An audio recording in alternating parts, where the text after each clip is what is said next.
السلام علیکم ورحمۃ اللہ وبرکاتہ۔ نحمده ونصلی علی رسولہ الکریم، اما بعد فاعوذ باللہ من الشیطان الرجیم، بسم اللہ الرحمن الرحیم، رب اشرح لی صدری ویسر لی امری واحلل عقدۃ من لسانی یفقہوا قولی۔ اور جب میرے بندے آپ سے میرے بارے میں سوال کریں تو کہہ دیجئے بے شک میں قریب ہوں، میں پکارنے والے کی پکار کا جواب دیتا ہوں جب وہ مجھے پکارے۔ تو ان کو چاہیے کہ وہ میرا حکم مانیں اور مجھ پر ایمان رکھیں تاکہ وہ ہدایت پائیں۔ سو اس سے بخشش مانگو پھر اس کی طرف پلٹ آؤ، یقیناً میرا رب قریب ہے، قبول کرنے والا ہے۔ الحمد للہ المحمود بکل لسان المعبود فی کل زمان، اختص وحدہ بالبقاء وکتب علی جمیع الخلائق الفناء۔ ہر قسم کی حمد اللہ کے لیے ہے، جس کی حمد ہر زبان سے کی جاتی ہے اور ہر زمانے میں اس کی عبادت کی جاتی ہے۔ وہ اکیلا ہی باقی اور قائم رہنے کے ساتھ خاص ہے، اور باقی تمام مخلوقات کے ساتھ اس نے فنا کو لازم قرار دیا ہے، یعنی صرف وہی باقی ہے، باقی سب فانی ہے۔ اللہم صلی علی محمد وعلی آل محمد کما صلیت علی ابراہیم وعلی آل ابراہیم انک حمید مجید۔ اللہم بارک علی محمد وعلی آل محمد کما بارکت علی ابراہیم وعلی آل ابراہیم انک حمید مجید۔ قریب مجیب پروگرام کے تحت آج ہم جنت کے حصول کی دعائیں پڑھیں گے۔ ارشاد باری تعالیٰ ہے، وَسِيقَ الَّذِينَ اتَّقَوْا رَبَّهُمْ إِلَى الْجَنَّةِ زُمَرًا حَتَّى إِذَا جَاءُوهَا وَفُتِحَتْ أَبْوَابُهَا وَقَالَ لَهُمْ خَزَنَتُهَا سَلَامٌ عَلَيْكُمْ طِبْتُمْ فَادْخُلُوهَا خَالِدِينَ وَقَالُوا الْحَمْدُ لِلَّهِ الَّذِي صَدَقَنَا وَعْدَهُ وَأَوْرَثَنَا الْأَرْضَ نَتَبَوَّأُ مِنَ الْجَنَّةِ حَيْثُ نَشَاءُ فَنِعْمَ أَجْرُ الْعَامِلِينَ۔ اور وہ لوگ جنہوں نے اپنے رب کا تقویٰ کیا گروہ در گروہ جنت کی طرف لے جائے جائیں گے، یہاں تک کہ جب وہ اس کے پاس آ جائیں گے اور اس کے دروازے کھول دیے جائیں گے اور اس کا دربان ان سے کہے گا تم پر سلام ہو، تم اچھے رہے، بس ان دروازوں میں ہمیشہ کے لیے داخل ہو جاؤ۔ اور وہ کہیں گے سب تعریف اللہ کے لیے ہے جس نے ہم سے اپنا وعدہ سچ کر دکھایا اور ہمیں اس زمین کا وارث بنا دیا، ہم جنت میں جہاں چاہیں جگہ بنا لیں، تو عمل کرنے والوں کے لیے کتنا اچھا بدلہ ہے۔ اس سے پہلے ہم جہنم سے بچنے کی دعائیں پڑھ چکے ہیں اور کچھ جہنم والوں کا حال بھی پڑھ چکے ہیں، جیسے جہنم والے گروہوں کی شکل میں جہنم میں لے جائے جائیں گے، اسی طرح اہل جنت کے بھی گروہ جب پل صراط پار کر چکیں گے تو انہیں جنت میں جانے کی اجازت ملے گی، لیکن انہیں بہت عزت اور تکریم کے ساتھ جنت کی طرف لے جایا جائے گا۔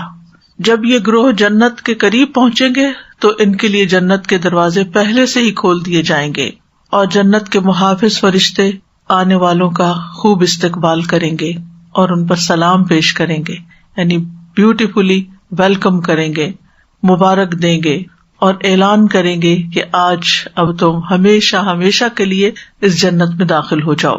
جنت میں داخل ہونے کے بعد وہ اپنے رب کا حمد اور شکر ادا کریں گے اور اس بات کا اقرار کریں گے کہ ہمارے رب نے ہم سے جنت کا جو وعدہ کیا تھا وہ آج پورا کر دیا اور ہمیں جنت کا وارث بنا دیا، ہم اس جنت میں جہاں چاہیں رہیں، کیونکہ یہی صلہ ہے دنیا میں ایمان اور تقویٰ کے ساتھ زندگی بسر کرنے والوں کا۔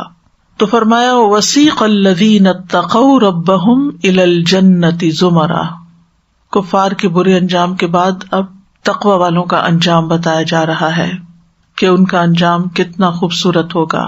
سورۃ مریم میں آتا ہے لِتُبَشِّرَ بِهِ الْمُتَّقِينَ وَتُنذِرَ بِهِ قَوْمًا لُدًّا، تاکہ آپ اس کے ساتھ یعنی جنت کے ساتھ متقی لوگوں کو خوشخبری دیں اور اس کے ساتھ ان لوگوں کو ڈرائیں جو سخت جھگڑالو ہیں۔ جہنم والوں کے لیے بھی لفظ سیقہ استعمال ہوا تھا اور یہاں بھی سیقہ استعمال ہوا ہے۔ سیقہ کا مطلب یہاں یہ کہ ان کو تیزی کے ساتھ لے جایا جائے گا۔ جہنم والوں کو تو دھکے مار مار کے وہ جانا نہیں چاہیں گے، جنت والے خود بھی جنت کا شوق رکھتے ہوں گے اور جلدی جانا چاہیں گے، اور جتنی جلدی جانے کا ان کو شوق ہے اتنی جلدی ان کو پہنچایا بھی جائے گا، ان کے لیے سواری تیز کر دی جائے گی۔ یعنی کفار کے لیے جب یہ لفظ استعمال ہوا تو دھکیلنے کا اور دھکے مارنے کا ہے، متقین کو جنت کی طرف لے جانے کے لیے بھی یہ لفظ مشاکلت کے طور پر استعمال ہوا ہے، اور یہاں جنت والوں کے اکرام کا ذکر ہے۔ جنت والے بہترین خوبصورت سواریوں پر سوار ہو کر جنت کی طرف لے جائے جائیں گے، لیکن اس کے لیے شرط کیا ہے؟ تقویٰ، جنہوں نے دنیا میں عذاب سے بچنے کے لیے محنت کی، جد و جہد کی، کیونکہ ہر ایک اپنے عمل کے اعتبار سے ہی اپنے انجام کو پہنچے گا۔ اور اہل جنت کے بھی گروہ ہوں گے، مثلاً انبیاء کے گروہ، صدیقین کے، شہداء کے، صالحین کے، اور اس میں بھی پھر درجہ بدرجہ جماعتیں ہوں گی۔ جن کے اعمال زیادہ اچھے ہوں گے ان کا درجہ بڑا ہوگا، ان کا مقام کچھ اور ہوگا، اور جو کم درجے کے ہوں گے وہ کم درجے کے ہوں گے۔ رسول اللہ صلی اللہ علیہ وسلم نے فرمایا، بے شک جنت میں 100 درجے ہیں جو اللہ نے اپنے راستے میں جہاد کرنے والوں کے لیے تیار کیے ہیں۔ ان 2 درجوں میں اتنا فاصلہ ہے جتنا آسمان اور زمین کے درمیان ہے۔ یعنی ایک ہے انسان روٹین کی عبادت کرے اور اپنے ذاتی زندگی کے کاموں کے ساتھ اللہ اللہ کرے، لیکن ایک یہ ہے کہ اللہ کے دین کی خاطر اپنے گھر سے نکلے اور اس کے لیے محنت کرے، دوسروں کو دین کی دعوت دینے کے لیے، اور جو بھی صورتحال اس میں پیش آئے آخر تک ان سارے کاموں کے لیے یعنی سخت محنت کرے۔ اور اس میں انسان اپنے آپ کو تھکاتا بھی ہے، بہت سی چیزیں نفس کے خلاف ہوتی ہیں، بہت سی مشکلات ہوتی ہیں، ان پر صبر کرنا پڑتا ہے۔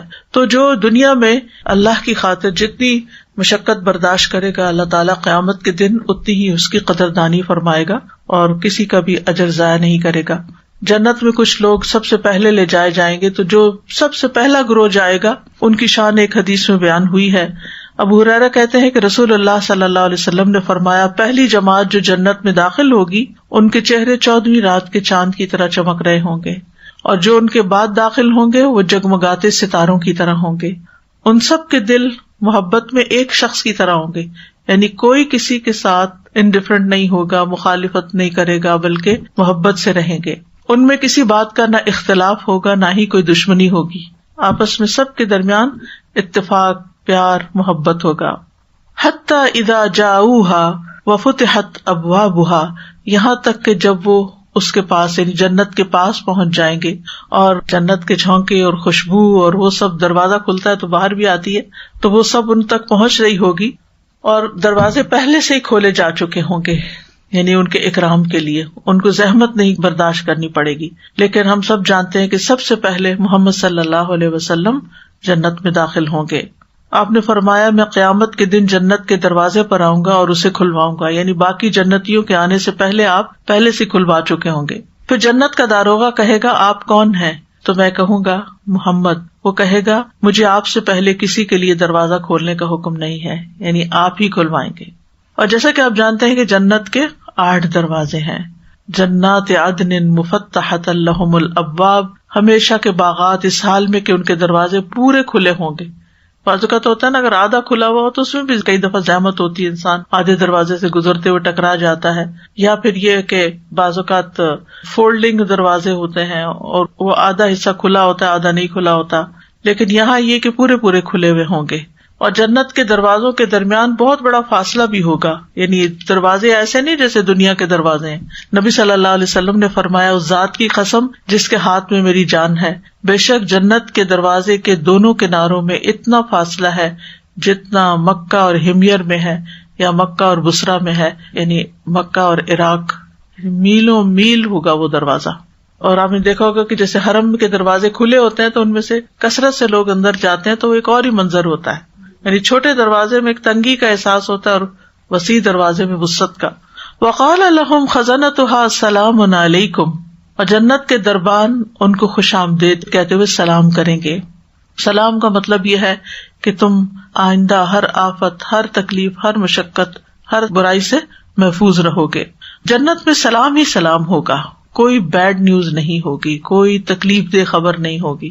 دنیا میں آپ کتنا بھی اپنے گھر کو صاف ستھرا کر لیں، سجا لیں، بنا لیں، آپ اپنے لباس اچھے کر لیں، کھانا اچھا بنا لیں، ہر کام اپنا اچھا کر کے رکھ لیں، لیکن آپ اس پہ کوئی کنٹرول نہیں رکھتے کہ کوئی آپ کو انتہائی بری خبر سنائے، یا یہ کہ دنیا کے کسی کونے میں کوئی نہ کوئی جھگڑا، فساد، قتل اور فساد کی داستان آپ کو نہ سننی پڑے. یعنی آپ ہر چیز سیٹ کر کے رکھ لیتے ہیں، ایک ٹی وی آن کرتے ہیں تو آپ کے سامنے تباہیوں کے مناظر کھل جاتے ہیں. لیکن جنت میں ایسی کوئی بری خبر نہیں ہوگی، حتیٰ کہ انسان جہنم والوں کے بارے میں بھی نہیں سوچے گا، جو چلے گئے اپنے انجام کو پہنچ گئے. یعنی دنیا میں تو یہ ہوتا ہے کہ اگر آپ کے پاس ساری نعمتیں ہیں اور آپ کے کسی بہن بھائی کے پاس نہیں ہے یا کسی بچے کے پاس نہیں، سارے بچے اپنے گھروں میں خوش ہیں، اگر ایک خوش نہیں ہے تو آپ دیکھیں ماں کا حال کیا ہوتا ہے. وہ جو خوش ہے ان کے بارے میں نہیں خوش ہوتی، لیکن جو ایک تکلیف میں ہے اس کے بارے میں ہر وقت سوچتی رہتی کہ اس کو تکلیف ہے، اس کو تکلیف ہے. تو یہ ایک قدرتی سی بات ہے کہ دنیا میں انسان مکمل خوشی حاصل کر ہی نہیں سکتا، پرفیکشن ہے ہی نہیں، آپ جتنی بھی چاہے کوشش کر لیں. لہٰذا جو اللہ دے اس پر شکر ادا کریں، اور جو نہیں ہے اس کے لیے دعا کرتے رہیں. تو جنت میں سلامتی ہی سلامتی ہوگی. لا يسمعون فيها لغوا ولا تأثیما الا قیلا سلاما سلاما. ایک اور آیت میں آتا ہے لا يسمعون فيها لغوا الا سلاما، اس میں کوئی لغو بات نہ سنیں گے، کوئی بےہودہ بات نہیں ہوگی، کوئی ٹائم ویسٹر نہیں ہوں گے، کوئی تکلیف دہ ہرٹ فل بات نہیں ہوگی. اور اللہ تعالیٰ کی طرف سے بھی سلام آئے گا، سلام قولا من رب الرحیم، فرشتے سلام بھیج رہے ہوں گے. والملائکۃ یدخلون علیہم من کل باب سلام علیکم طبتم فادخلوها خالدین. فرشتے ان پر ہر دروازے سے داخل ہوں گے، کہیں گے سلام ہو تم پر، تم بہت اچھے رہے، اب یہاں ہمیشہ کے لیے داخل ہو جاؤ. اور آپس میں بھی جنتی ایک دوسرے کو سلام کر رہے ہوں گے. وَيُلَقَّوْنَ فِيهَا تَحِيَّةً وَسَلَامًا، وہ اس میں دعائے خیر اور سلام سے استقبال کیے جائیں. یعنی آپ امیجن کریں کہ جیسے کوئی بہت بڑی کانفرنس ہوتی ہے تو بہت سارے لوگ جمع ہوتے ہیں، آپ کبھی کسی سے ملتے ہیں، کبھی کسی سے ملتے ہیں، کبھی کسی کو سلام کرتے ہیں، کبھی کسی کو کرتے ہیں، تو ایک عجب ہی خوشی کا حال ہوتا ہے. تو وہاں پر بھی سب ایسے ہی ایک دوسرے سے ملاقاتیں کر رہے ہوں گے، سلام کر رہے ہوں گے، ایک دوسرے کو وزٹ کر رہے ہوں گے، خوش خوش باتیں کر رہے ہوں گے، اللہ کا ذکر کر رہے ہوں گے، اور ہمیشہ کے لیے وہاں رہنے والے ہوں گے. اس لانگ ویکینڈ پہ مسلم فیسٹ تھا، آپ سب کو معلوم ہے، اور بہت سے لوگوں نے وزٹ کیا. میں اپنے بیٹے سے پوچھ رہی تھی کہ تم گئے تھے تو کیا کیا وہاں، کیا دیکھا؟ تو اس نے پہلی بات ہی کی، بہت سارے لوگوں سے ملاقات ہو گئی. تو انسان جب کسی فیسٹیول میں جاتا ہے یا کسی بھی دعوت میں یا کہیں بھی، تو سب سے زیادہ جو چیز اس کو خوش کرتی ہے وہ لوگوں سے ملاقات ہے، اور ان لوگوں سے ملاقات جو لائک مائنڈیڈ ہوتے ہیں. ان کو انسان دنوں بعد دیکھتا ہے تو دل خوش ہو جاتا ہے، ایک دوسرے کا حال معلوم کرتے ہیں. تو یہ جو ہے یلقون فیہا تحیۃ و سلاما، یہ ایسی ہی کچھ صورت ہوگی. دنیا میں ہم امیجن تو نہیں کر سکتے، لیکن دنیا میں جو خوشیاں ہیں یا جو چیزیں ہمیں اچھی لگتی ہیں ان سے ہم کچھ نہ کچھ ریلیٹ کر سکتے ہیں. طبتم، طابہ کا معنی ہوتا ہے کسی چیز کا پاکیزہ اور حلال ہونا، پاکیزہ بھی اور حلال بھی. اصل میں طیب اسے کہتے ہیں جس سے انسان کے حواس بھی لذت محسوس کرے اور نفس بھی. طیب چیز کون سی؟ کہ انسان مثلاً کوئی ڈرنک پیے جس سے اس کو ٹیسٹ بھی اچھا ہے، اور پھر اس پینے کے بعد اس کے سارے جسم کے اندر اس کی خوشبو بھی اچھی ہو، دیکھنے میں رنگ بھی اچھا ہو، اور جب پیے انسان تو اس کو محسوس ہو کہ اس نے واقعی کوئی چیز انجوائے کی ہے. اسی طرح اگر کھانے کی کوئی چیز ہے تو اس میں بھی رنگ، خوشبو، ٹیسٹ وغیرہ، کہ جس میں نفس اور حواس، نفس یعنی جو اندر کی خوشی ہے، اور حواس جو ہمارے ٹیسٹ وغیرہ ہیں، سماعت اور بصارت وغیرہ ہیں، یہ حواس ہیں، یہ سب خوشی محسوس کرے، لذت محسوس کرے. تو تم بہت اچھے رہے، یعنی اب یہاں تمہارے لیے خوشیاں ہی خوشیاں، تمہیں وہ چیزیں ملیں گی جس سے تمہارے حواس بھی لذت پائیں گے اور تمہارا نفس بھی خوش ہو جائے گا. اور یہ پاکیزہ لوگوں کی جزا ہے جو بہت پاکیزہ ہوگی، اور یہ ایسے لوگ ہیں کہ جو اسی حال میں فوت بھی ہوئے تھے.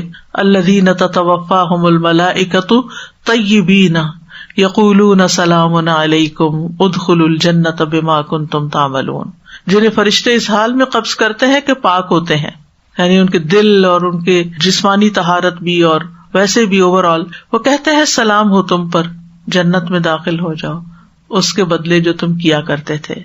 یہ موت کے وقت فرشتے آ کر خوشخبری دیتے ہیں. اور اسی طرح جنت میں بھی ایسی ہی خوشخبری ملے گی.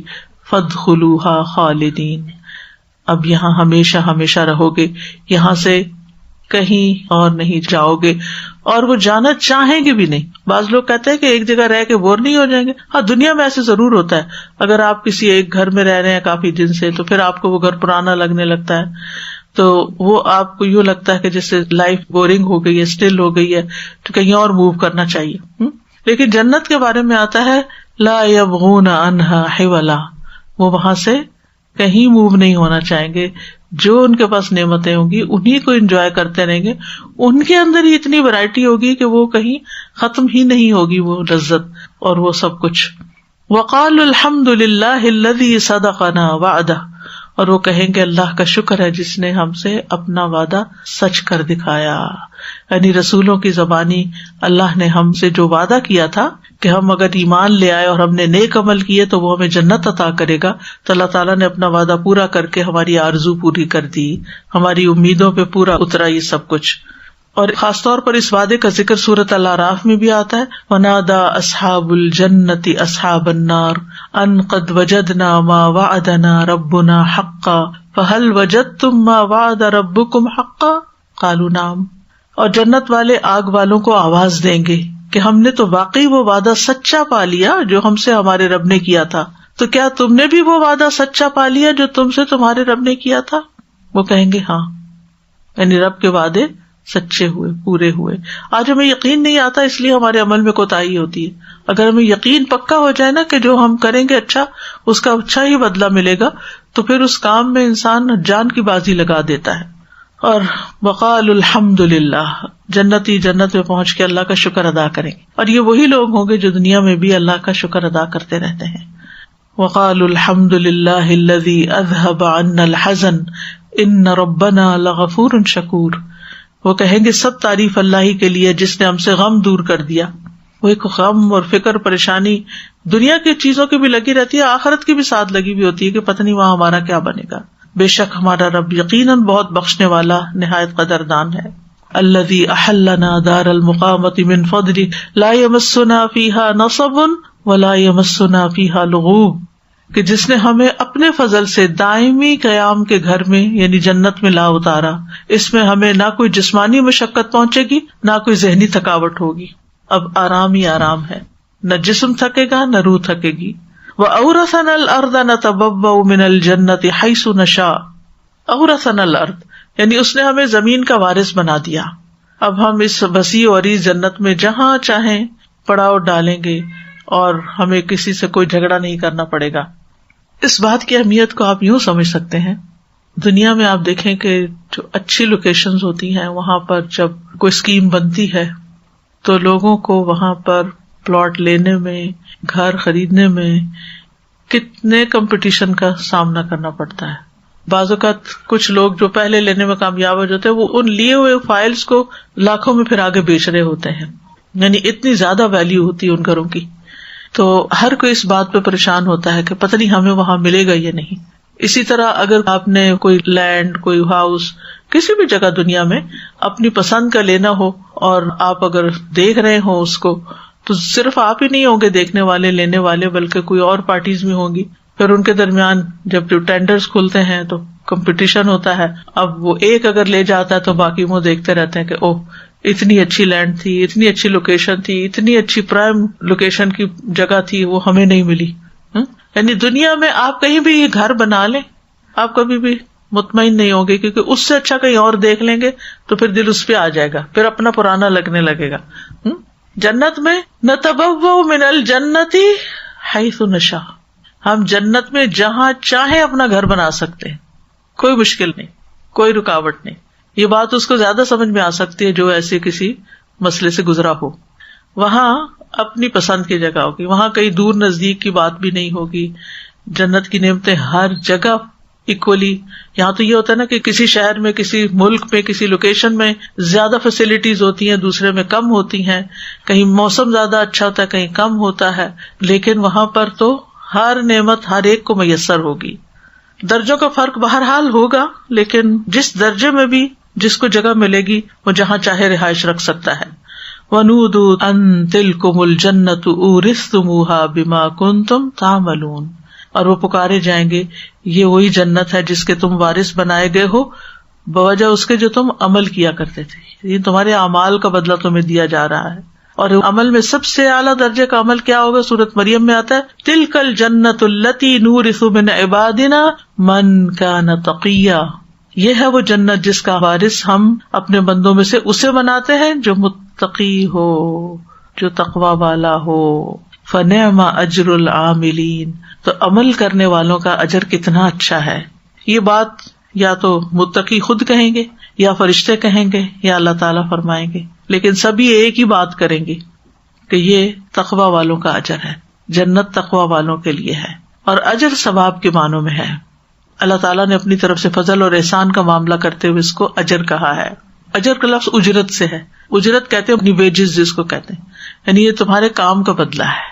حالانکہ جنت تو اللہ کی رحمت ہے اور اللہ کا فضل اور احسان ہے، لیکن اللہ سبحانہ تعالیٰ فضل فرماتے ہوئے اس کو ان کے محنت کا بدلہ قرار دیں گے. تو ان آیات سے جو سب سے اہم بات پتہ چلتی ہے کہ تقوی جنت میں داخلے کا سبب ہے. تقوی جنت میں داخلے کا سبب ہے. جب انسان کے اندر تقوی آ جاتا ہے نا تو اسے دنیا میں ان کاموں سے محبت ہو جاتی ہے، ان کاموں میں لذت ملنے لگتی ہے جو جنت والوں کے کام ہیں، جو جنت میں لے جانے والے کام ہیں. اس انسان کو اللہ تعالیٰ ان کاموں کا شوق دے دیتا ہے، ان کاموں کی محبت دے دیتا ہے. کوئی ایک کام بتائیے جس سے انسان جنت کے راستے پہ چل پڑتا ہے. دلیل ہے اس کے اوپر، ہے نا؟ من سلک طریقا یلتمس فیہ علما سہل اللہ لہ طریقا الی الجنہ، جو ایسے راستے پر چلے گا جس سے علم حاصل کرے اللہ تعالیٰ اس کے لیے جنت کا راستہ آسان کر دے. لہٰذا اس شخص کو علم کے لیے نکلنا، علم کے لیے جانا، علم کی مجلس میں بیٹھنا، علم سیکھنا، علم کی دعائیں کرنا، یہ اس کی زندگی کا سب سے بڑا ہم و غم ہو جائے گا. سب سے ٹاپ پرائرٹی پر اس کی یہ چیز ہوگی، کیونکہ علم کی ہے نا، وہ جب وہ اس کی سے دروازہ کھول لے گا تو اس کو طرح طرح کے اور اعمال نظر آنے لگیں گے. پھر اللہ تعالیٰ سے تعلق، تقویٰ جو ہوتا ہے نا، اللہ تعالیٰ سے خاص تعلق بھی ہوتا ہے. اللہ سبحانہ تعالیٰ پر انسان کا ایمان، یقین اور توکل بڑھ جاتا ہے. اللہ سبحانہ تعالیٰ کی ایک صفت ہے الحی، کہ وہ زندہ ہے. الذی لا یموت، جس کو کبھی موت نہیں آئے گی. ہمیں قرآن مجید میں کہا گیا وتوکل علی الحی الذی لا یموت، آپ اس کو سہارا بنا لیں جس کو کبھی موت نہیں آئے گی. اس دنیا میں بھی جو شخص اللہ کو سہارا بنا لیتا ہے، وہ اللہ جس کو کوئی فنا ہی نہیں، جس کو ہمیشہ بقائی بقا ہے. باقی جتنی چیزیں نا سب فانی ہے، چاہے کوئی انسان ہے، چاہے کوئی مال ہے، چاہے کوئی جائیداد، کوئی چیز، یو نیم اٹ، یا وہ آپ کو چھوڑ دیں گے یا آپ انہیں چھوڑ دیں گے، یا وہ آپ کو چھوڑ دیں گے یا آپ انہیں چھوڑ دیں گے. اب دیکھیے، ہم بعض اوقات کہتے ہیں کہ اگر آپ لینڈ میں پیسہ ڈال دیں تو آپ کا پیسہ ضائع نہیں جاتا، لیکن اللہ تعالیٰ ایسی ایسی چیزیں دکھاتا ہے کہ انسان حیران ہو جاتا ہے. یہ جو سیلاب کی وجہ سے تباہی آئی ہے، اس میں ایک ویڈیو کلپ دیکھ رہی تھی کہ ایک شخص کہہ رہا تھا کہ یہ کالام کی سائڈ تھی یا سوات کی کوئی بھی، کہ پانی نے پیچھے سے جو ملبہ لایا ہے وہ سارا ادھر لا کے ڈمپ کر دیا ہے. یہاں پہلے گھر تھے، یہاں مسجد تھی، یا فلاں تھا، یا فلاں تھا، اب یہ زمین رہنے کے قابل ہی نہیں رہی.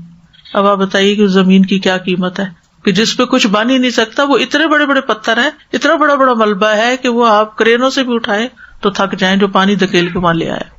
پھر اسی طرح جب سیلاب آتا ہے تو دریاؤں میں جو کٹاؤ آتے ہیں، ہماری نانی تھی تو ان لوگوں نے مائگریٹ کیا تھا گجرات سے سرگودا کی طرف، یعنی چلے گئے تھے اس طرف. تو وہ ہمیں بچپن میں کچھ کہانیاں سناتی تھی.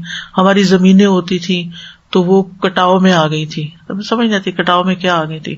مطلب یہ تھا کہ سیلاب آیا، پانی کے ریلے آئے، اور جو فصلوں والی زمینیں تھیں وہ ساری زمین وہ بہا کے وہ لے گیا، اور ادھر پانی خود دریا کا حصہ بن گیا. یعنی وہ زمین دریا میں آ گئی، کٹاؤ میں آ گئی، کٹ گئی ادھر سے. اب کس سے کلیم کریں گے آپ جا کے؟ کس سے لڑیں گے؟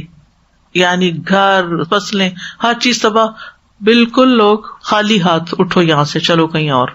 آپ زمین کو سہارا بناتے ہیں، آپ اپنے مکان کو اپنا سہارا سمجھتے ہیں، آپ اپنے والدین کو، اپنے اولاد کو، اپنے شوہر کو، اپنے بچوں کو، کس کو سہارا سمجھ؟ جس مرضی کو سہارا بنا لیں. دنیا کے سارے سہارے کمزور ہیں. مکڑی کا جالا ہے، مکڑی کے جالے کو آپ ہاتھ ڈالیں تو آپ ہی گریں گے، اس نے تمہیں سہارا نہیں دینا. اس لیے ان کو سہارا نہیں سمجھے، ان کو انجوائے کریں، ان کی قدر کریں، ان کے ہونے پہ شکر کریں، لیکن اگر نہیں تو اپنی زندگی فنا نہ کریں. سہارا اللہ کو ہی سمجھے کہ وہ تو ہے، وہ تو نہیں مرے گا. لہٰذا تقویٰ جو ہے انسان کو اللہ سبحانہ وتعالیٰ کے اوپر ایسا پکا یقین دلاتا ہے کہ اگر کچھ بھی نہیں ہے نا تو میرا رب ہے، وہ مجھے رزق بھی دے گا، وہ میرے لیے ہر چیز کا بندوبست کرے گا، وہ میری دنیا اور آخرت دونوں کا مالک ہے. تو انسان کے غم دور ہو جاتے ہیں، پھر انسان کی پریشانی ختم ہو جاتی. آج صبح ایک خاتون بار بار کوئی فون کری تھی، بالکل نیا نمبر تھا، مجھے سمجھ نہیں آ رہی، آخر میں نے اٹھا لیا تو بس رو رہی تھی. مسئلہ کیا تھا کہ شوہر نے چھوڑ دیا، کسی اور عورت کے پاس چلا گیا. 20 سال پہلے کی بات ہے. چھوٹے چھوٹے 3 بیٹے تھے، ان کو اکیلے پالا، شادی نہیں کی، اکیلے پالا، ساری زندگی تکلیف اٹھائی. اب 2 بیٹوں کی شادی ہوئی ہے، وہ پلٹ کے نہیں پوچھتے، تیسرا اپنے دوستوں میں ہے، ماں بالکل اکیلی ہے. کہتی ان تینوں کو مجھ سے کوئی دلچسپی نہیں، کوئی دلچسپی نہیں، میں کیا کروں. میں نے ان کو یہی آیت سنائی، کوئی بھی طریقہ ہم اختیار کریں جس سے ہمارا اللہ تعالیٰ کی ذات پر یقین پختہ اور ہم انسانوں سے توقعات کاٹ دیں. دوسرے سہارے ٹیمپریری ہیں، مکڑی کا جالا ہے. تو اہل جنت کی خوبی کیا ہے اللہ سے تعلق میں، کہ وہ اللہ کو اپنا سہارا بناتے ہیں اور ظاہر میں نظر آنے والے سہاروں کو سہارا نہیں سمجھتے، ان کا بھروسہ اللہ پر ہوتا ہے. پھر ایک اور خوبی ان کی کیا ہوتی ہے کہ نظر آنے والی چیزوں کی محبت میں ایسا گرفتار نہیں ہوتے کہ اپنے رب کو بھول جائے. ان کے دل میں اللہ کی محبت ہر چیز کی محبت سے زیادہ ہوتی ہے، چاہے مال ہو، اولاد ہو، دوست ہو، کوئی بھی چیز ہو. ایسا نہیں کہ ان سے محبت نہیں کرتے، لیکن ان چیزوں کی محبت اللہ کی محبت پہ غالب نہیں آتی. اللہ کی محبت ان چیزوں پہ غالب آتی ہے. اور جب اللہ کی محبت غالب آتی ہے نا، پھر جب نماز کا وقت ہوتا ہے نا تو ہم بیٹھے نہیں رہ جاتے، ہم اٹھ کے اللہ کے حضور چل پڑتے ہیں.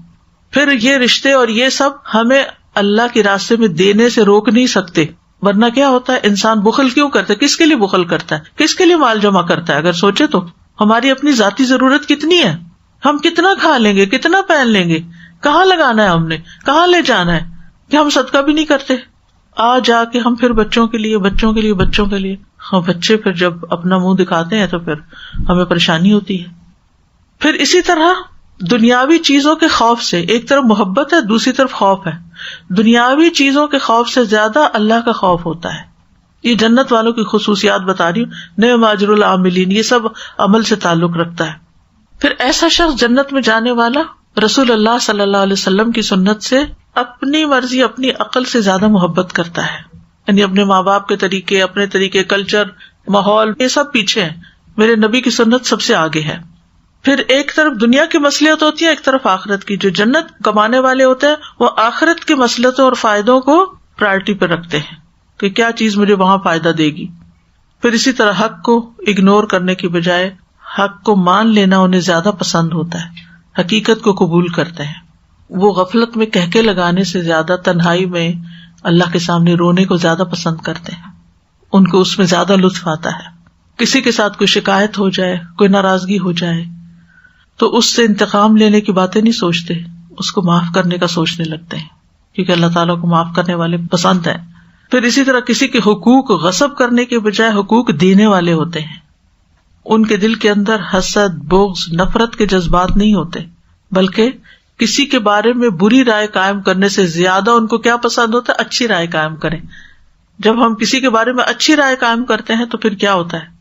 تو دنیا بھی جنت بن جاتی ہے. اسی لیے امام ابن تیمیہ کہتے ہیں کہ دنیا میں بھی ایک جنت ہے. جو شخص دنیا کی جنت کا ذائقہ نہیں چکھے گا وہ آخرت کی جنت میں نہیں جا سکتا. ان فی الدنیا جنت من لم يدخلها لم يدخل جنت الآخرہ. اس کا مطلب کیا ہے؟ اس کا مطلب یہ ہے کہ دنیا کی جنت یہ ہے کہ وہ اعمال جو انسان کو جنت میں لے جانے والے ہیں وہ اس کے لیے زیادہ محبوب بن جاتے ہیں بنسبت ان اعمال کے جو اس کی دنیا کو بڑا خوبصورت بناتے رہتے ہیں. یعنی جس شخص کو جنت میں جانے کا شوق لگ جائے گا نا، اس کو جنت کی طرف لے جانے والے اعمال کا بھی شوق لگ جائے گا، ان چیزوں کی محبت اس کے دل میں آ جائے گی. اب مثلاً جنت سے روکنے والی کون سی چیزیں ہمیں معلوم ہے نا، جیسے تکبر. رائے برابر بھی تکبر جو ہے وہ جنت میں جانے سے رکاوٹ ڈال دے گا کہ میں بڑی چیز ہوں، میری بات زیادہ امپورٹنٹ. وہ کیا کرے گا؟ کہیں بھی جھک جائے گا، کسی کے ساتھ بھی ہمبل ہوگا، چاہے اپنے سے چھوٹا ہو بڑا ہو کوئی بھی. اس کو مشکل میں صبر کرنا مشکل نہیں لگے گا. دیکھیں یہ بھی ایک بہت بڑی آزمائش ہوتی ہے کہ انسان پہ تکلیف آئے اور پھر اس سے صبر ہو نہ سکے. یعنی صبر کی توفیق نہ ملنا یہ بہت بڑی اذیت اور عذاب ہے.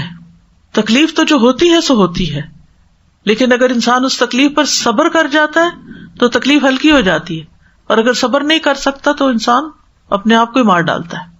تو اس لیے جنتی لوگوں کی جو صفات ہوتی ہیں وہ کیا کہ ان کے اندر صبر اعلیٰ درجے میں ہوتا ہے، شکر اعلیٰ درجے میں ہوتا ہے. وہ نمائشی کاموں سے دلچسپی کم رکھتے ہیں، خاموشی سے نیکی کرنا چاہتے ہیں. وہ اپنی نیکی کا چرچا نہیں کرتے پھرتے کہ میں یہ کر رہا ہوں، میں فلاں کے لیے یہ کر رہا ہوں، میں نے فلاں کے لیے جو کر سکتے ہیں کر سکتے ہیں، جو نہیں کر سکتے نہیں کرتے. اور سب سے بڑھ کر وہ جو ایک اللہ تعالیٰ کے قرب کا احساس ہے نا، تقویٰ کے ساتھ یہ آتا ہے قرب کا احساس.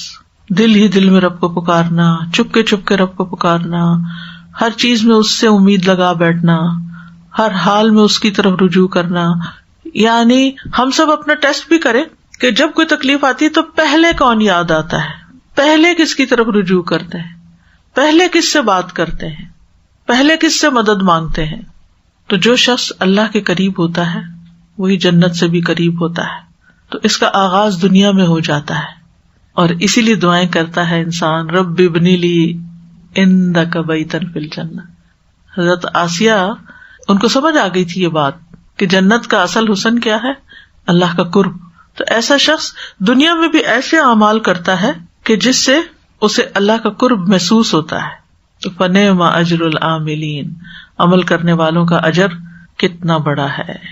پھر اس آیت سے یہ پتہ چلتا ہے کہ اہل جنت ہر قسم کی مصیبت سے سلامتی میں ہوں گے، ان کی تکریم کی جائے گی، نہایت خوشحال ہوں گے، کبھی بیمار نہ ہوں گے، کبھی مریں گے نہیں، کبھی بوڑھے نہیں ہوں گے، کبھی بے آرام نہیں ہوں گے، کبھی کوئی تکلیف آئے گی ہی نہیں. بلکہ جنت اللہ کے مہمانوں کی رہنے کی جگہ ہے. نزلا من غفور، نزل کہتے ہیں وہ کھانا جو مہمان کے لیے تیار کیا جاتا ہے گھر کے کھانے سے ہٹ کر. تو وہاں وہ اللہ کے مہمان ہوں گے. سورۃ آل عمران میں آتا ہے لیکن الذین اتقوا ربهم لهم جنات تجری من تحتها الانہار خالدین فیہا نزلا من عند اللہ وما عند اللہ خیر للابرار.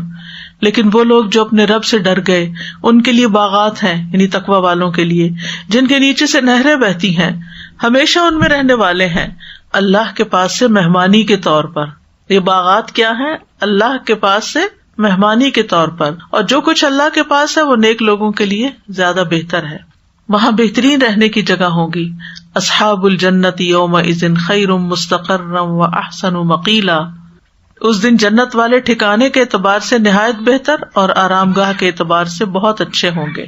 پھر اسی طرح فرشتے بھی جنت کے حسن و جمال سے مروب ہو جائیں گے کہ واو کیسی جگہ ہے. رسول اللہ صلی اللہ علیہ وسلم نے فرمایا اللہ عز و جل نے جنت کی دیوار کا سونے اور چاندی کی اینٹ سے احاطہ کیا، باؤنڈری وال، پھر اس میں نہریں کھودی، اس کے درختوں کو کاشت کیا. پس جب فرشتوں نے اس کے حسن و جمال کو دیکھا تو کہا طوبی لک منازل الملوک، اے جنت تو کتنی خوش نصیب ہے، تو بادشاہوں کی منزل ہے.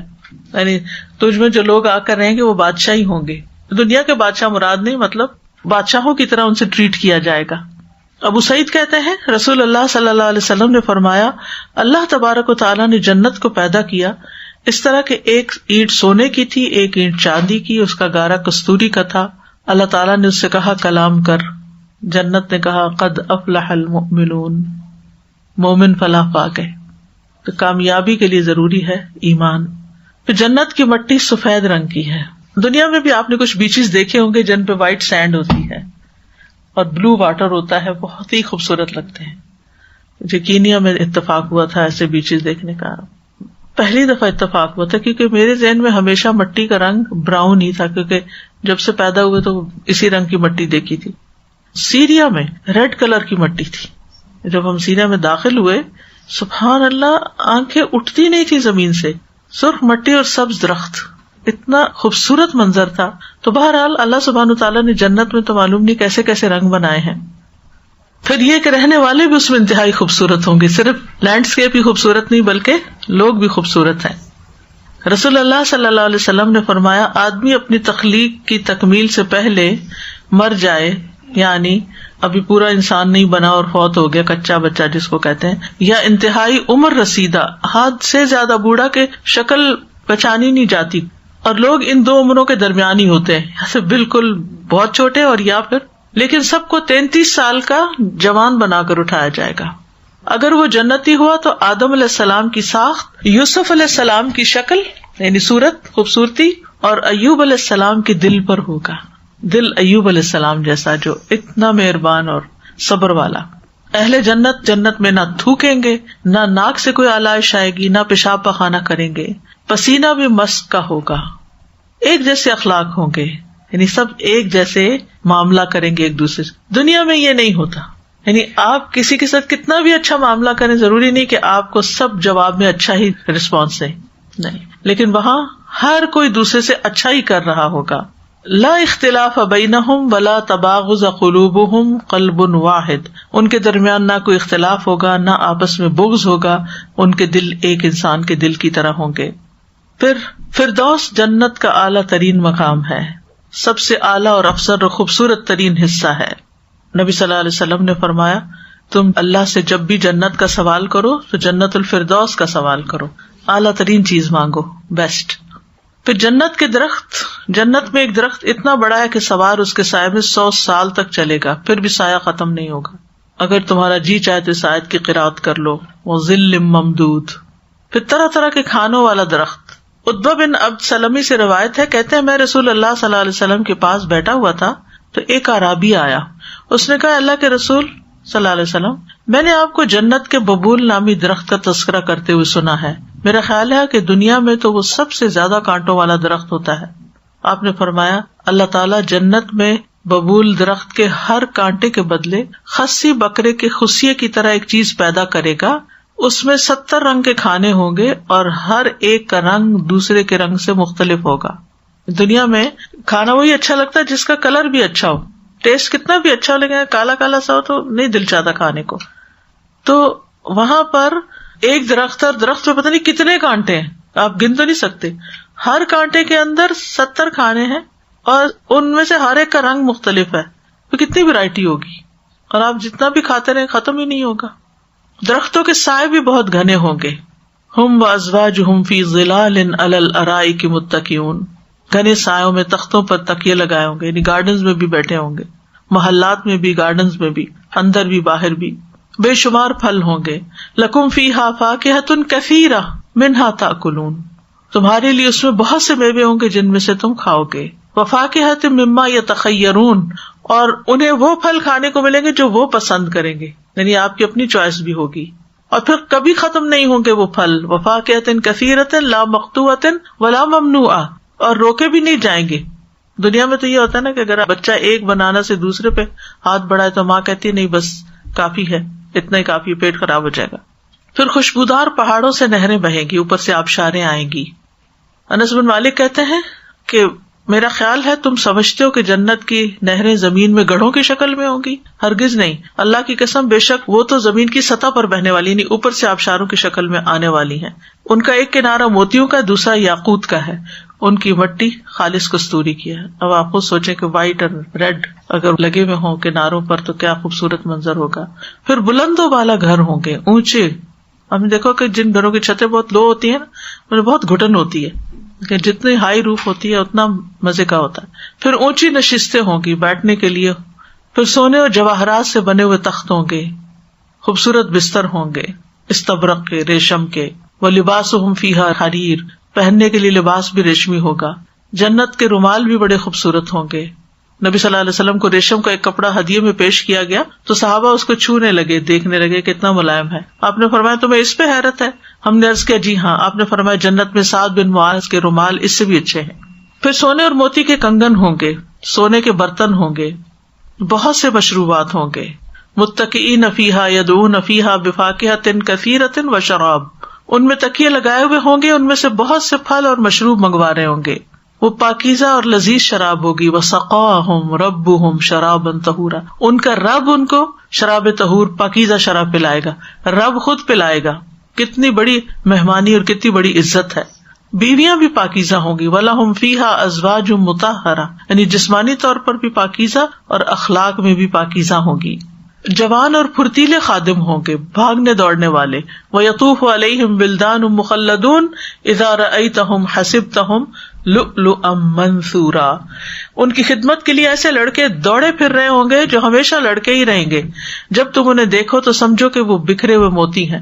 یعنی موتی اگر کبھی تسبیح ٹوٹے یا ہار ٹوٹ کے گرے پکے فرش پر تو وہ اچھل بھی رہے ہوتے ہیں اور ایسے دور دور دور جا رہے تھے، آپ ان کے پیچھے بھاگ رہے ہوتے ہیں کہ وہ گن جائے گا وہیں، گھس جائے گا کہیں.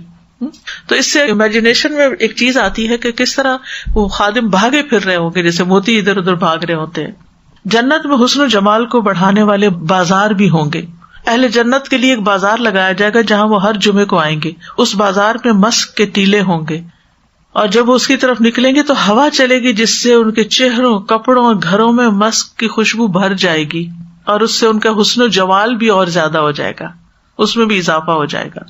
جب اپنے گھر والوں کے پاس واپس آئیں گے تو وہ کہے کہ یہاں سے جانے کے بعد تو تمہارے حسن و جمال اور بڑھ گیا. وہ کہیں گے ہمارے پیچھے تمہارا حسن و جمال اور زیادہ بڑھ گیا. یعنی جب لوگ ایک دوسرے سے ملیں گے اور اگلی دفعہ دوبارہ ملیں گے تو اور زیادہ خوبصورت ہوں گے. جنت میں ہر خواہش پوری ہوگی اور یہ زندگی ہمیشہ ہمیشہ کی ہے.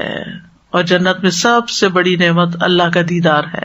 للذین احسنوا الحسنى وزیادہ، اور اللہ کے دیدار سے بڑھ کر کوئی چیز انہیں محبوب نہ ہوگی. تو بہرحال انسان کو جنت میں لے جانے والے اعمال سے محبت ہونی چاہیے تاکہ انسان ان نعمتوں کو انجوائے کر سکے. اور اس کے لیے بڑا ضروری ہے کہ انسان کا خاتمہ حسن خاتمہ ہو، لا الہ الا اللہ پر موت ہو، کلمہ توحید پر اور ایمان اور عمل صالح کے ساتھ اپنی زندگی گزارے، اور خاص طور پر اپنے اندر تقویٰ پیدا کرے، بنیادی عبادات کی پابندی کرے، 5 نمازوں کی حفاظت کرے، صدقہ دے. نبی صلی اللہ علیہ وسلم نے فرمایا جو اللہ کا چہرہ چاہنے کے لیے صدقہ کرے اور اسی پر اس کا اختتام ہو تو وہ جنت میں جائے گا. ایک شخص نے نبی صلی اللہ علیہ وسلم کی خدمت میں حاضر ہو کر عرض کیا، مجھے ایسا عمل بتا دیجئے جو مجھے جنت کے قریب کر دے، جہنم سے دور کر دے. ہم سب کا بھی یہی سوال ہے. آپ نے فرمایا اللہ کی عبادت کرو اور اس کے ساتھ کسی کو شریک نہ کرو، شرک سے توبہ کرو، نماز قائم کرو، زکوٰۃ دو اور اپنے رشتہ داروں سے صلہ رحمی کرو، رشتے جوڑ کے رکھو. اسی طرح والدین کے ساتھ نیکی کرنا جو ہے وہ جنت میں لے جانے والے کاموں میں سے ہے. حضرت عائشہ کہتی ہے رسول اللہ صلی اللہ علیہ وسلم نے فرمایا میں سویا تو میں نے خواب میں اپنے آپ کو جنت میں دیکھا تو وہاں میں نے ایک قاری کے قرآن کی تلاوت کی آواز سنی. میں نے پوچھا یہ کون ہے؟ مجھے بتایا گیا کہ یہ حارثہ بن نعمان ہے. رسول اللہ صلی اللہ علیہ وسلم نے ان سے کہا یہی نیکی ہے، یہی نیکی ہے. اور حارثہ بن نعمان لوگوں میں سے اپنی والدہ کے ساتھ بہت زیادہ حسن سلوک کرنے والے تھے. پھر کھانا کھلانا اور عمدہ کلام کرنا. ہانی بن یزید کہتے ہیں میں نے کہا اللہ کے رسول صلی اللہ علیہ وسلم کون سی چیز جنت کو واجب کرتی ہے؟ آپ نے فرمایا تم عمدہ کلام اور کھانا کھلانے کو لازم پکڑ لو. پھر مریض کی عیادت اور اللہ کی خاطر کسی سے ملاقات کے لیے جانا، کوئی مقصد غرض اور نہ ہو. رسول اللہ صلی اللہ علیہ وسلم نے فرمایا جو کسی بیمار کی عیادت یا اپنے دینی بھائی سے ملاقات کرنے کے لیے جاتا ہے تو آسمان سے ایک فرشتہ اعلان کرتا ہے کہ تم بھی پاک ہو، تمہارا چلنا بھی پاک ہے اور تم نے جنت میں گھر بنا لیا. ہم اس کو کیا سمجھتے؟ تھوڑی سی بریک دیتی ہوں آپ کو تاکہ سوچیں. یہ عمل کی باتیں ہیں نا، اس لیے ہم کیا سمجھتے ہیں اس کو؟ ایسے ٹائم ضائع ہوگا، یا پھر یہ کہ ان کی نظر میں اچھے بن جائیں گے، یا ان کی نظر میں اچھا پر، یا اور کیا ہوتا ہے آج ہم ان کے کام آئیں گے تو کل وہ ہمارے کام آئیں گے، آج ہم ان کے کام آئیں گے تو کل وہ ہمارے کام آئیں گے. اور ضروری بھی نہیں ہے. ہاں اتنا ضروری بھی نہیں ہے، اور کوئی کام نہیں ہے کہ ہاں اور لوگ چلے گئے ہوں گے تو میرا اب جانا ضروری نہیں ہے. ہمیں تو کبھی پوچھا نہیں ہم جائیں. اس طرح کے شکوے دل میں رکھے ہوئے ہوتے ہیں. کبھی سستی کی وجہ سے ٹال دیتے ہیں، بعد میں کبھی سستی کی وجہ سے، زیادہ تر تو یہی وجہ ہوتی ہے. لیکن اگر نیت اچھی ہو، وہ سوچ اچھی ہو، کتنا بڑا اجر ہے. یہ اتنا ضروری کیوں ہے؟ کیونکہ جب آپ کسی سے ملیں گے تو آپ کو اس کی ضرورتیں پتہ چلیں گی، آپ کو اس کے حالات پتہ چلیں گے، پھر آپ اس کی مدد کر سکیں گے. اور ایسا شخص کتنا خوش قسمت ہوتا ہے کہ جسے اللہ دوسروں کی مدد کے لیے چن لے. جب اللہ تعالیٰ کسی کے ساتھ بھلائی کا ارادہ کرتا ہے تو اس کے ذریعے دوسروں کی ضرورتیں پوری کرواتا ہے. اللہ تعالیٰ خود تو آسمان سے نہیں پھینکتے نا چیزیں، بندے ہی سبب بنتے ہیں. ایک حدیث میں آتا ہے، عبداللہ بن عمر رضی اللہ عنہ روایت کرتے ہیں کہ رسول اللہ صلی اللہ علیہ وسلم نے فرمایا بے شک اللہ کے کچھ بندے ایسے ہیں جنہیں اللہ نے نعمتوں کے ساتھ خاص کیا ہے، یعنی انہیں بہت نعمتیں دی ہیں تاکہ وہ اللہ کے بندوں کو فائدہ پہنچائیں. اور ہم کیا سمجھتے ہیں کہ ہمیں نعمتیں ملی ہے کس لیے کہ ہم خود خوب انجوائے کریں، اور اللہ ان کو ان نعمتوں میں اس وقت تک برقرار رکھتا ہے جب تک وہ انہیں خرچ کرتے رہتے ہیں، دوسروں کے ساتھ شیئر کرتے رہتے ہیں. بس جب وہ لوگوں سے ان نعمتوں کو روک لیتے ہیں، نہیں دیتے ان کو، ساری اپنے پاس رکھ لیتے ہیں، تو اللہ ان نعمتوں کو ان سے چھین لیتا ہے اور ان کو دوسرے لوگوں کی طرف منتقل کر دیتا ہے تاکہ وہ اس کے بندوں کے کام آئیں. تو کتنا ضروری ہے کہ ہم اس تلاش پہ رہیں کہ کہاں کس کی کون سی ضرورت پوری کر سکتے ہیں. ہم ہر کام تو نہیں کر سکتے، لیکن ہم میں سے ہر شخص کچھ نہ کچھ کر سکتا ہے، اور وہ گھر بیٹھ کے نہیں ہو سکتا. اس کے لیے آپ کو لوگوں سے رابطہ کرنا ہی پڑے گا. یہ واقعہ ہے کہ ان کے گھر یتیم بچے ہو گئے، چھوٹے چھوٹے تھے، اور بیوی بھی جوان تھی ابھی. تو بہت کہا، ماں باپ نے بھی ان کو کہا کہ آپ ان کی شادی کر دیں کہ کہاں یہ رہیں گی. لیکن ساس نے کہا کہ اگر یہ بچی یہیں ہمارے پاس ہی رہتی اور بچے پلتے رہتے ہیں تو کوئی بات نہیں. 2 بیٹے تھے، 1 بیٹی تھی. تو جو چچا تھے، جو چھوٹا دیور تھے، ان کو اللہ تعالیٰ نے پتہ نہیں کہاں سے کاروبار میں ان کے نام کا کہیں انہوں نے پیسہ ڈالا، اس میں اللہ نے اتنی ترقی دی، وہ بچے وہیں پلے بڑے ہوئے، شادیاں ہوئی. جب وہ شادیاں ہو گئیں، سارے کام ہو گئے ان کے، اور پھر اس کے بعد وہ کہتے ہیں وہ انہی کا کاروبار تھا، اللہ نے انہی کے نام کر دیا تھا. اور پھر اس کے بعد ان کا کاروبار ختم ہو گیا، اور وہ ایک پراپرٹی تھی اس کا کرایہ ماں کو ساری زندگی آتا رہا. بچے اپنے گھر چلے، اور وہ حیران ہوتے تھے کہ یہ مجھے نہیں پتا تھا، مجھے تو یہ کام آتا ہی نہیں تھا. وہ کہتے تھے کہ اللہ نے کیسے برکت دی. نیک نیتی ہو تو اللہ تعالیٰ رستے کھول دیتا ہے. ہاں یہ ہے اصل بات. ہاں دیتے کہ نہیں، اور ہم سمجھتے ہیں کہ ہم ان پر احسان کر رہے ہیں. استاذہ جی، ابھی جیسے آپ نے فرمایا نا کہ آپ سب کچھ خود نہیں کر سکتے، لیکن آپ کے کانٹیکس میں کچھ ایسے لوگ ہوتے ہیں جن کو آپ جانتے ہیں کہ وہ کر سکتے ہیں، اس سچویشن میں اس بندے کو ہیلپ آؤٹ کر سکتے ہیں، تو آپ ایک طرح کا وسیلہ بیچ میں بن جاتے ہیں. تو ہم وہاں پہ بھی مار کھا جاتے ہیں کہ اچھا شرم آتی ہے یا کیسے کہیں، یا وہ کہیں گے بار بار کرتے رہتے ہیں. تو کئی دفعہ میں بھی اس سچویشن میں ہوتی تھی کہ مجھے لگتا تھا یہ نہ کہیں گے، بار بار مانگتے رہتے ہیں. لیکن ابھی ملاقات ہوئی تو انہوں نے کہا کہ وی اپریشیٹ سو مچ کہ ہمیں لگتا ہے کہ آنٹی زبردستی نکلوا لیتی ہے ہم سے، کہ like we do other places to, لیکن یہ کہ آپ کی طرف سے کوئی پوسٹ آتی ہے، کچھ ہوتا ہے تو پھر ہم کرتے ہیں. نبی صلی اللہ علیہ وسلم نے فرمایا مجھے 6 چیزوں کی ضمانت دو، میں تمہیں جنت کی ضمانت دیتا ہوں، گارنٹی دیتا ہوں. بات کرو تو سچ بولو، وعدہ کرو تو پورا کرو، جب امین بنایا جائے تو امانت کا حق ادا کرو، اپنی شرمگاہوں کی حفاظت کرو، اپنی نظروں کو جھکا کے رکھو، اور اپنے ہاتھ روک لو، یعنی کسی کو اذیت نہ دو. پھر اسی طرح سچ نیکی کی طرف لے جاتا ہے اور نیکی جنت کی طرف لے جاتی ہے. حیا ایمان کا حصہ اور ایمان کا تعلق جنت سے ہے، حدیث میں آتا ہی ہے. پھر اسی طرح بعض معمولی نیکیاں بھی جنت میں لے جانے کا سبب بن جاتی ہیں. رسول اللہ صلی اللہ علیہ وسلم نے فرمایا جو شخص مسلمانوں کے راستے سے کسی تکلیف دہ چیز کو ہٹاتا ہے تو اس کے لیے 1 نیکی لکھ دی جاتی ہے، اور جس کے لیے اللہ کے ہاں 1 نیکی لکھی جائے اللہ اسے جنت میں داخل فرمائے گا. یعنی کہ تکلیف دہ چیزوں کو راستے سے ہٹانا اور لوگوں کے لیے سہولت پیدا کرنا، نہ کہ اور اڑنگے کھڑے کرنا. یہاں پہ ضرور میں یہ ایڈ کرنا چاہوں گی کہ کیونکہ میرے فادر تو اس دنیا میں نہیں ہے، اللہ تعالیٰ ان کی مغفرت فرمائے. ہمیشہ بچپن سے ان کی ایک عادت تھی کہ واک کرنے کے لیے جاتے تھے، وہ ایک سرٹن ٹائم پہ ارلی مارننگ اور شام کو، تو مجھے ساتھ لے جاتے تھے. تو بہت چھوٹی عمر سے بس یہ سمجھاتے تھے کہ کبھی پتھر اٹھا لیتے تھے راستے سے، سائڈ پہ کر دیتے تھے، کبھی کوئی چھلکا ہے یا کبھی کوئی کانٹا ہے یا ویڈز پڑے ہوئے ہیں، جو چیز آ جائے تو سائڈ پہ کرتے ہوئے جائے. تو میں کہتی تھی پاپا یہ تو ہمارا نہیں ہے، یہ والی گلی تو ہماری نہیں ہے، یا یہ گھر کے باہر ہمارا نہیں. بولتے تھے نہیں یہ صدقہ ہے بیٹا، اور لوگوں کو کوئی اگر اس پہ ٹرپ ہو گیا اس سے پہلے اگر ہم ہٹا دیں گے تو کوئی بچ جائے گا اس سے. تو وہ بات اتنی زندگی بھر یاد رہی مجھے کہ کوئی بھی تکلیف دہ چیز کبھی بھی میرے سامنے آئی لائف میں، کہیں بھی کسی کا بھی گھر ہو، میں ایسا لگتا ہے جیسے وہ میرا اپنا ہے اور وہ تکلیف جیسے میری اپنی ہے، اور میں نے اس کو ہٹایا اور اتنا اچھا فیل کرتی ہوں آج تک. بالکل یہ سبق کو ثواب ملتا ہے. کچھ نیکیوں کو انسان معمولی سمجھ کے کرتا ہے حالانکہ وہ بہت بڑے اجر کا باعث بن جاتی ہے. اب جنت کے حصول کے لیے دعائیں بھی کرنی ہے. کام تو بتا دیے کچھ موٹے موٹے، لیکن یہ کہ اس کے ساتھ دعا بھی، کیونکہ بعض اوقات ہم کام کر کے ضائع بھی کر دیتے ہیں احسان جتا کے. تو سب سے پہلی دعا تو وہی ہے جو حضرت آسیہ کی ہے، رب ابنی لی عندک بیتا فی الجنہ، اے میرے رب میرے لیے اپنے پاس جنت میں گھر بنا دے.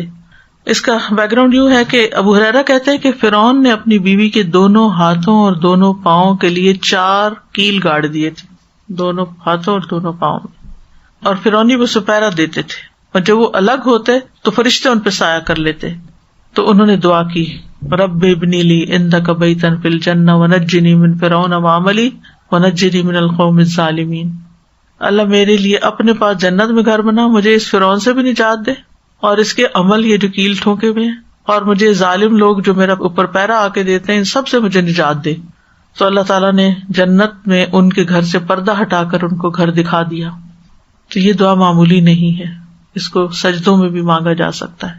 پھر ہے اللہم انی اسألک الجنۃ واعوذ بک من النار، اے اللہ میں تجھ سے جنت کا سوال کرتا ہوں اور جہنم سے پناہ مانگتا ہوں. یہ دعا جو ہے آپ تشہد میں پڑھ سکتے ہیں. نبی صلی اللہ علیہ وسلم کے ایک صحابی سے مروی ہے کہ نبی صلی اللہ علیہ وسلم نے ایک شخص سے پوچھا تم نماز میں کیا کہتے ہو؟ اس نے کہا میں تشہد پڑھتا ہوں، پھر یوں کہتا ہوں اللہم انی اسألک الجنۃ واعوذ بک من النار. یعنی تشہد پڑھ کے دروشی پڑھ کے جو دعائیں مانگتے ہیں نا اس وقت یہ دعا. اور میں آپ کی اور معاذ رضی اللہ عنہ کی گنگناہٹ کو اچھی طرح نہیں سمجھتا تھا کہ جب آپ دعا مانگتے تو کیا مانگتے اور معاذ رضی اللہ عنہ مانگتے تو کیا مانگتے ہیں. تو نبی صلی اللہ علیہ وسلم نے فرمایا ہم بھی ان کے گرد ہی گنگناتے ہیں، یعنی یہی دعا ہم بھی مانگتے ہیں، یعنی جنت کا سوال کرتے ہیں اور جہنم سے پناہ مانگتے ہیں. پھر اسی طرح اللہم انی اسألک الجنۃ، اے اللہ میں تجھ سے جنت کا سوال کرتا ہوں.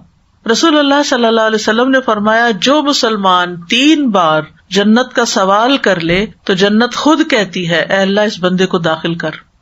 تو اس لیے اپنی روٹین میں کم از کم کسی ایک نماز کے بعد تو ضرور یہ مانگیں، یا تشہد کے بعد مانگ لیں، یعنی التحیات پڑھیں، درود شریف پڑھیں، اور اس کے بعد یہ 2 رب اجعلنی جہاں پڑھتے ہیں نا اس کے ساتھ سلام سے پہلے.